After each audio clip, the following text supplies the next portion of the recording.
오늘의 말씀은 시편 25장 14장 15절 말씀입니다.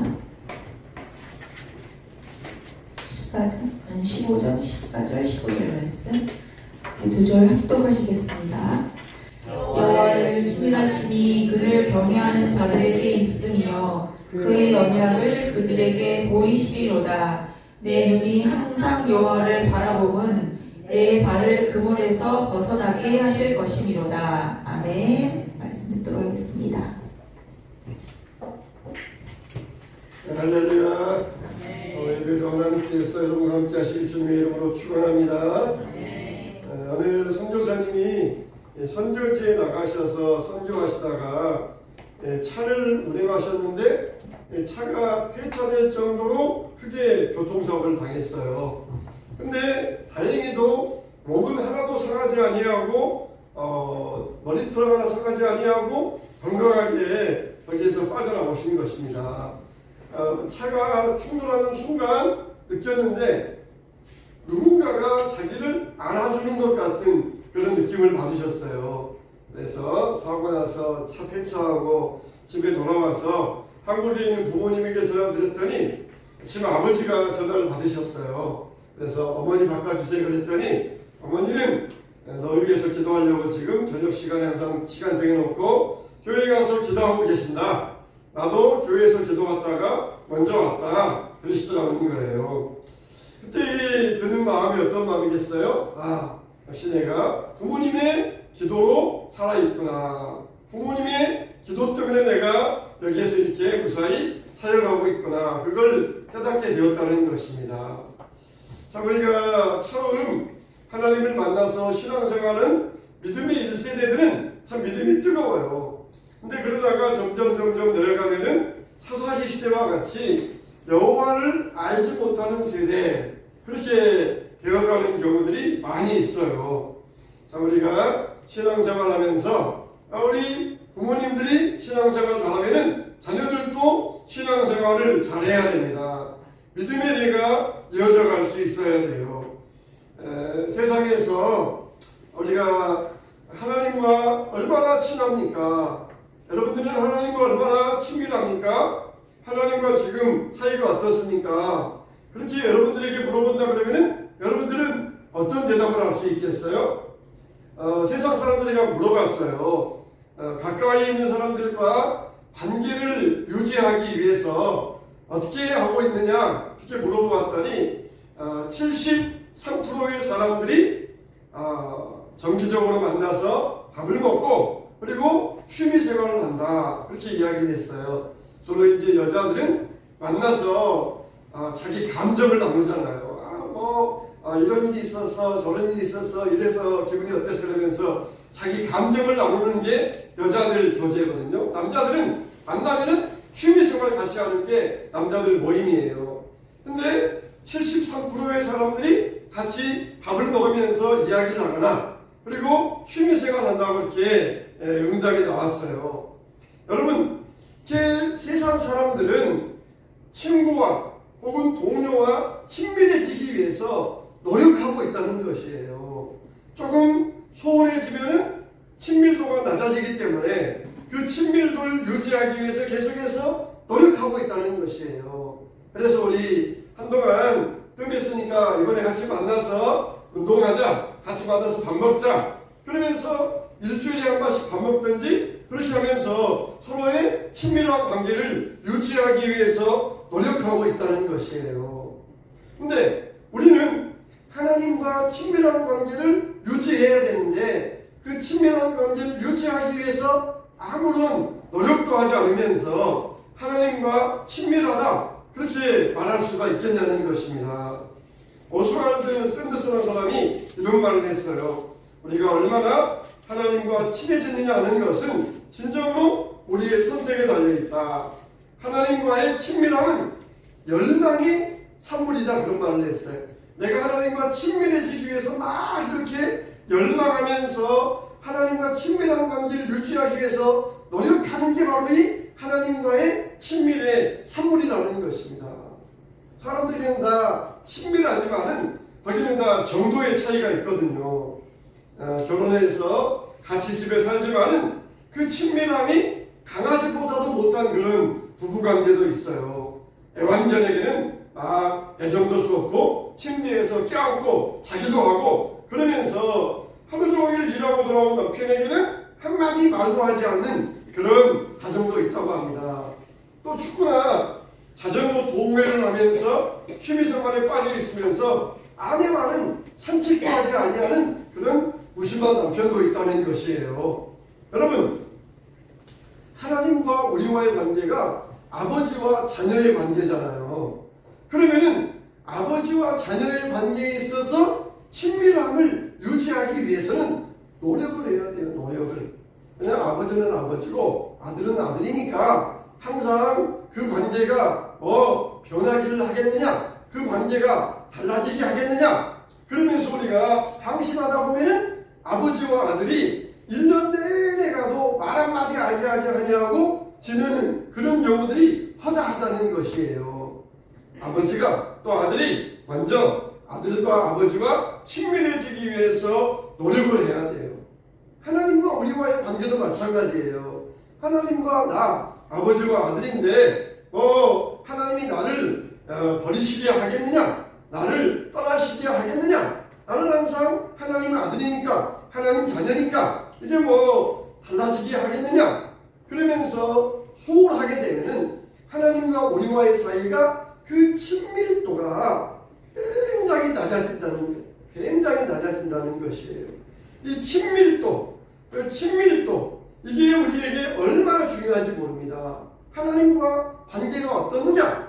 그럴 때에 하나님과의 친밀도를 이야기하는 거예요. 하나님의 친밀도. 얼마나 친밀하느냐. 어떤 목사님이 그런 말씀하시는데 기가 막혀가지고 그런 말씀을 하시는 거예요. 자기 딸이 분명히 중학생인데 갑자기 이 딸이 우리 다음 주에 시카고 가요 그러는 거예요.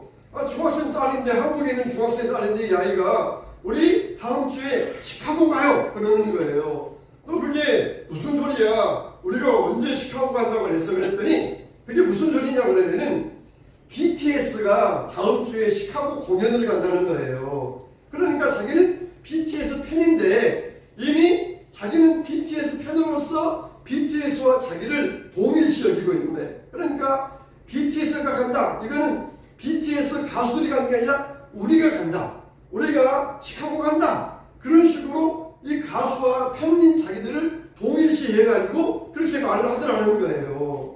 참 이 목사님이 기가 막혀가지고 어떻게 이렇게 자기가 좋아하는 가수이지만은 그렇게 그 가수와 자기를 동일시 여겨가지고 그 가수가 공연 가는 것을 마치 자기가 가는 것처럼 그렇게 말할 수가 있느냐? 참 이거 참 그 말 듣고 내가 이 세대의 차이 문화 충격을 받았다. 그렇게 말씀을 하시더라고요. 자 여러분, 우리라고 하는 건 참 중요하잖아요. 우리 하나님과 우리. 사도 바울이 뭐라고 그랬어요? 성령과 우리라고 그랬어요. 성령과 우리는 이런 일이 가하다고 판단했다. 그러면서 베드로 사도 바울이 그런 고백을 했거든요. 성령과 우리는 항상 이분은 베드로와 바울은 성령님과 친밀했기 때문에 어떤 결정을 내리는데 이거는 내 생각이다. 이거는 내 판단이다. 이거는 내가 결정한 거다. 그렇게 말하지 아니하고 성령과 우리는 이렇게 하기로 결정했다. 성도들에게 그렇게 말했을 때에 성도들이 그 말을 그대로 따랐던 것이에요. 우리는 이렇게 자신있게 말할 수 있어요? 자신있게 우리가 이렇게 말할 수 있어요? 정말 우리가 어떤 일을 결정할 때 그렇게 말할 수 있어야 돼요. 내가 생각해보니까 이게 좋은 것 같아서 이렇게 결정하게 했다. 그것도 나쁘지 않다면 나쁘지 않겠죠. 그러나 우리는 하나님 믿는 사람이니까 우리가 할 때는 뭐라고 해야 되겠어요? 내가 기도하고 그리고 곰곰이 생각해 보았는데 성령과 우리는 이렇게 하는 게 좋은 결정이라고 결정을 내렸다. 그렇게 우리가 자신있게 말할 수 있어야 되잖아요. 여러분도 우리가 이제 앞으로 교회 문제에 대해서 기도할 때에도 우리가 생각해 보니까 이렇게 하면 좋을 것 같아요. 저렇게 하면 좋을 것 같아요. 그게 아니라 목사님, 우리가 기도하고 하나님 앞에 물어봤더니 성령과 우리는 이렇게 하기로 했습니다. 또 목사님 나도 성령과 나는 이렇게 하기로 했습니다. 할 때 그 정말 얼마나 은혜스럽고 복된 일이겠어요. 이게 하나님과 친하다는 것입니다. 모세를 보면은 모세는 하나님과 얼마나 친했던지 하나님과 대면하여 알았던 자예요. 마치 얼굴과 얼굴을 마주보면서 하나님과 알았던 사람이라는 것이에요. 그래서 모세가 죽었을 때 하나님이 뭐라고 하셨어요? 나와 대면하여 대화를 나눈 사람, 모세는 나와 이렇게 친했던 사람이다. 그렇게 하나님께서 모세를 칭찬해 주셨던 것입니다. 이렇게 모세는 하나님과 아주 친밀한 사귐을 가지고 살고 있었습니다. 다윗도 그랬어요. 여호와의 친밀하심이라고 그랬잖아요. 여호와의 친밀하심이 누구에게 있다고? 그를 경외하는 자들에게 있으며. 여호와의 친밀하심이 누구에게 있다고요? 그를 경외하는 자들에게 있으며. 친밀하심이라 이 말은 무슨 뜻이냐면은 비밀이라는 뜻이에요. 비밀. 여러분들이 마음속에 비밀이 있으면은 친한 사람에게 털어놓겠어요? 별로 안 친한 사람에게 털어놓겠어요? 내가 비밀이 있으면은 친한 사람에게 털어놓아요. 친한 사람에게 털어놓고 그 사람과 내 비밀을 공유하면서 그러면서 더 친해지는 것이에요. 하나님이 친밀하심, 여호와의 친밀하심이 누구에게 있다고요? 그를 경외하는 자들에게 있다. 하나님이 비밀을 털어놓으시는데 누구에게 비밀을 털어놓으신다고? 불신자에게 털어놓으신 것이 아니라 교회만 왔다 갔다 하는 미지근한 자에게 털어놓으신 것이 아니라 그를 경외하는 뜨거운 자들에게 하나님께서 그의 비밀을 털어놓으신다는 것이에요. 아브라함이 자기 집 장막에 있는데 어느 날 세 천사가 자기를 방문해요. 근데 한 분은 여호와 하나님, 둘은 천사였거든요. 천사가 떠난 다음에 여호와 하나님은 아브라함과 함께 더 이야기하면서 하나님께서 아브라함에게 말씀하시기를 내가 내 것 아브라함에게 무엇을 숨기겠느냐? 그러면서 소돔과 고모라의 멸망을 말씀하셔요. 소돔과 고모라를 내가 유황불로 멸하기 위해서 지금 가는 중이었다. 그런데 내 친구 아브라함에게 내가 뭘 숨기겠느냐? 그러시면서 아브라함에게 소돔과 고모라의 멸망을 알려주셨던 것이에요. 이게 하나님의 친밀하심이 아브라함에게 있었고 하나님의 친밀하심 가운데 있었을 때에 하나님의 뜻을 분별할 수 있었던 것이에요. 그러니까 친밀함이 먼저예요. 하나님과의 관계가 먼저입니다. 그래서 관계 속에서 하나님이 하시는 일에 우리가 참여할 수가 있어요. 하나님이 심판하려 하시는데 그 일에 아브라함을 참여시켰어요. 아브라함과 같이 가서 심판하는 게 아니라 아브라함은 하나님 앞에 중보하며 기도합니다. 하나님, 그 성에 의인 50명이 있어도 그 성을 멸하시렵니까? 그러면서 아브라함의 중보 기도를 들으시면서 50명, 45명, 40명, 30명, 20명, 10명 이렇게 내려가면서 아브라함과 함께 소돔과 고모라의 멸망에 대한 이야기를 의논하셨던 것이에요. 아브라함은 10명만 있어도 그 성을 멸하시려니까 10명만 있으면 내가 멸하지 않겠다. 하나님께서 아브라함에게 철석까지 약속하시잖아요. 근데 그 성에 의인 10명이 없으니까 소돔과 고모라가 멸망하고 말았던 것이에요. 여러분, 여기에서 우리가 의인이라 그러면은 굉장히 아무런 흠도 없고 티도 없고 깨끗한 사람을 이야기하는 게 아니에요. 그래도 하나님의 이름을 부르는 사람들, 이걸 이야기해요. 하나님의 이름을 부르는 사람이 소돔과 고모라에 10명이 없었다는 것이에요. 10명. 그러니까 우리가 열심히 하나님을 경외해야 돼요. 그럴 때 우리나라가 전쟁 나지 아니하고 평화로운 가운데 살아갈 수가 있는 것입니다. 이렇게 기도하는 사람들, 내 이름을 찾는 자들에게는 내가 하나님께서 그들을 보호해 주겠다. 그렇게 우리를 축복해 주시는 것이에요. 근데 또 이 하나님을 경외한다는 말이 헬라어에는 프로스쿠네오라는 뜻이 있어요. 프로스쿠네오. 이거 무슨 뜻이냐면은 입맞춘다는 것이에요. 입맞춘다. 여러분들이 오늘 예배에 나왔잖아요. 이건 뭐냐? 하나님과 입맞추는 거예요. 하나님과 친밀하게 입맞추는 거예요.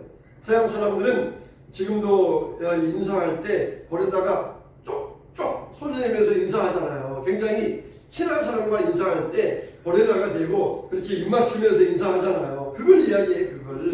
그걸 하나님과 입 맞추면서 인사하는 것, 이게 바로 프로스쿠네요. 하나님과 입 맞춘다. 하나님의 보좌에 나아가서 하나님과 입 맞춘다. 이거는 하나님과 굉장히 친밀한 것을 이야기해요. 친밀한 것을. 애들이 어렸을 때는 귀엽잖아요. 그래서 애들이 귀여우니까 이 허물이 없어요. 허물이 없는 애들은 그냥 와서 허물 스스럼 없이 입 맞추고 그럴 때 얼마나 그 마음속에 사랑이 그 어린 아이들에게 갑니까? 얼마나 그 예쁘고 사랑이 막 가잖아요.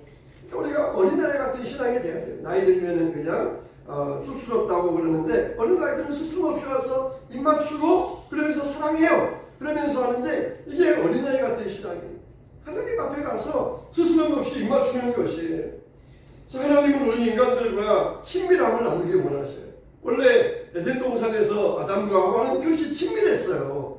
하나님과 친밀하면서 대화하고 하나님을 만났는데 어느 날 죄를 짓게 되니까 하나님의 얼굴 보기를 꺼려했던 거예요. 뭔가 잘못하면 괜히 눈길을 막 피하잖아요. 인간의 양심 때문에 그러는 거예요. 그래서 여러분들이 하나님을 높이면 높여드릴수록 그리고 하나님을 예배하면 예배할수록 하나님은 여러분들을 존귀하게 만들어 주십니다. 할렐루야. 네. 여러분들이 두렵고 떨림으로 하나님의 보좌 앞에 나아가면 하나님은 우리를 안아주시고 하나님 마음속에 있는 비밀을 다 우리에게 털어놓으시는 것이에요. 그러면서 우리가 15절에 보니까 내 눈이 항상 여호와를 바라보는, 내 눈이 항상 여호와를 바라보는, 항상 자기가 하나님을 바라보고 있다는 거예요. 내 눈이 하나님께 고정되어 있다는 것입니다. 내가 주를 우러러 보나이다.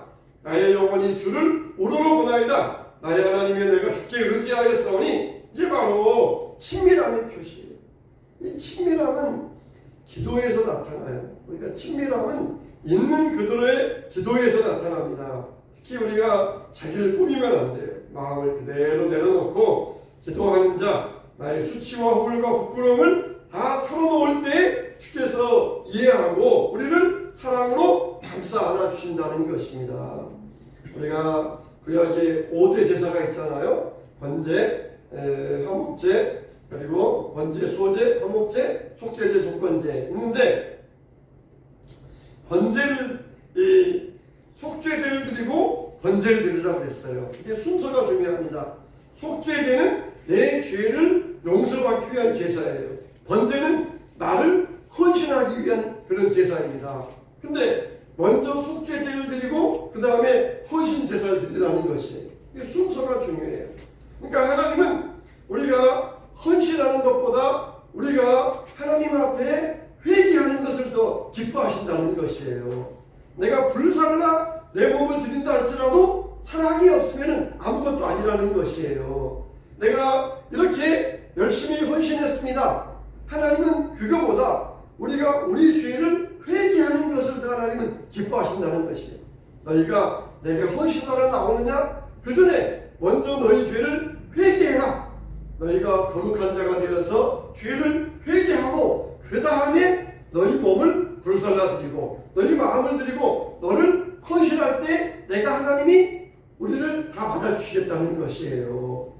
우리는 먼저 하나님 앞에 속죄제의 제사를 드릴 수 있어야 돼요. 그래서 우리는 하나님과 친밀하기 위해서는 있는 그대로 기도할 수 있어야 돼요. 내 허물, 내 죄악들, 내 수치들 이거를 있는 그대로 하나님 앞에 내어놓고 기도할 수 있어야 돼요. 그리고 우리가 하나님께 기도할 때는 사랑의 고백의 기도를 할 수 있어야 됩니다. 여러분, 주님 사랑합니다. 성령님 환영합니다. 주님 찬양합니다. 이런 고백을 여러분들이 얼마나 하고 있습니까? 성령님 사랑합니다. 주님 사랑합니다. 이런 고백을 얼마나 할 수 있어요? 우리가 사랑이 있는 고백의 기도를 해야 돼요. 하나님 앞에 사랑을 담고 기도할 수 있어야 됩니다. 그래서 이렇게 사랑이 깊어지고 신뢰가 쌓이면 우리가 친밀한 관계가 형성되는데, 오늘 우리가 읽은 시편 25편에 보면은 다윗이 어떤 상황에서 하나님을 바라보았느냐 그랬을 때 2절에 뭐라고 나와 있냐면은 나의 원수들이, 자기 원수들이 자기를 둘러싸고 있는 상황에서도 하나님을 바라보았다는 거예요. 15절에 보니까 내 발을 그물에서 벗어나게 하실 것이미로다. 자기 발이 그물에 걸려있는 상황에서도 하나님을 바라보았다는 것이에요. 16절에 주여 나는 외롭고 괴로우니, 외로운 상태에서, 또 17절에 내 마음에 근심이 많사오니, 근심 있는 상태에서, 18절에 나의 권고와 환난을 보시고 홍보하고 환난의 상황에서 하나님을 바라보았다는 것이에요. 그러니까 참 여러 다양한 환경 가운데서 이 다윗은 하나님을 바라보면서 그 상황에 흔들리지 않았다는 것입니다. 그 상황에 이리저리 요동하지 않았다는 것이에요. 이렇게 여호와의 친밀하심이 그를 경외하는 자에게 있도다. 그리고 그의 언약을 그들에게 보이시리로다. 하나님께서는 친밀한 자들에게 하나님의 비밀을 보여주셔요. 주님은 주님과 친밀한 자들에게 비밀을 보여주셨는데 이게 뭡니까? 바로 그리스도의 예수 그리스도. 예수 그리스도는 바로 너희 안에 있는 하나님의 비밀이에요. 비밀이에요. 하나님과 친밀한 자들에게 바로 이 언약의 비밀, 예수님의 비밀을 우리에게 알려주신다는 것이에요. 우리가 예수님을 믿는 사람들은 다 하나님께 비밀의 언약을 받은 사람이에요. 하나님이 우리에게 그 비밀의 길을 알려주신 사람들이에요. 그래서 우리가 세상에서 살아갈 때에도 주님은 우리에게 항상 사랑한다, 내가 너를 사랑한다, 그렇게 우리에게 말씀하시는 것입니다. 여러분, 사냥꾼이 동물을 잡을 때에 짐승을 그 발 아래 놓고 짐승을 이 그물에 놓았을 때 이 그물에 걸리면 짐승이 그물에서 빠져나오려고 하면 할수록 오히려 짐승은 더욱더 그 그물에 걸려 들어가게 됩니다. 그럴 때 내 발을 그물에서 벗어나게 할 것이미로다. 그물에서 벗어나기 위하여서 발버둥치지 아니하고 뭘 바라보았어요? 자기를 구조하러 오는 목동, 사람을 바라보았다는 것이에요. 요즘은 동물들도 영악해져요. 그래서 우리가 자연보호 그러니까 동물들 해치지 않잖아요. 옛날 같으면 동물들 해쳐서 고기 잡아먹고 그랬는데 해치지 않아요. 그러니까 요즘 동물들도 영악해서 자기들이 아쉬우면은 사람들에게 다가옵니다. 먹을 것 달라고 다가오고 자기들이 아쉬우면은 사람에게 다가와요. 물개가 목에 줄에 걸렸는데 배에 올라와가지고 자기 줄 좀 풀어달라고 이 물개가 사람에게 그렇게 애원을 하고, 또 이렇게 덫에 걸린 짐승들이 애처로운 눈빛으로 지나가는 사람 바라보면서 이걸 풀어달라고 그렇게 애처로운 눈빛을 보내는 그런 일들이 있어요. 그런 것처럼 우리가 그물에 걸린 이 양이 거기에서 벗어나려고 몸부림치면 몸부림칠수록 더 이 그물이 자기를 죄어 오는데 자기를 구조해주는 사람을 기다린다는 거예요. 그 사람을 바라본다는 거예요. 자기 힘으로 벗어나려고 노력하는 게 아니라 외부에서 도움이 와서 자기를 여기에서 건져주기를 간절하게 기다린다는 것이에요. 이게 바로 믿음입니다. 하나님께서 우리를 이 문제에서 우리가 움직이면 움직일수록 더 덫에 걸려서 빠져나올 수 없는데 그 절망의 자리에서 하나님이 우리 오셔서 우리를 건져주실 것을 믿습니다. 내가 하나님을 바라봅니다. 내가 하나님을 기다립니다. 그러면서 절망적인 상황 가운데서도 우리가 이런 고백을 할 수 있어야 돼요. 이런 고백을 할 수 있어야 돼요. 주를 바라는 자들은 수치를 당하지 아니하려니와. 수치를 당한다는 것은 원수에게 패배하는 것이에요.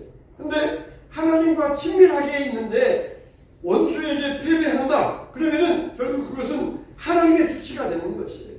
우리가 패배하는 것은 하나님의 패배가 되고 우리가 수치당하는 것은 하나님의 수치가 되어서 하나님께서 수치를 당하신다는 것입니다.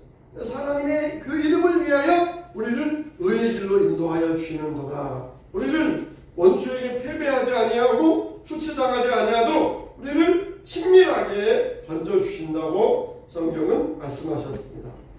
여러분, 하나님과 어느 정도의 친밀함을 유지하며 살아가고 있습니까?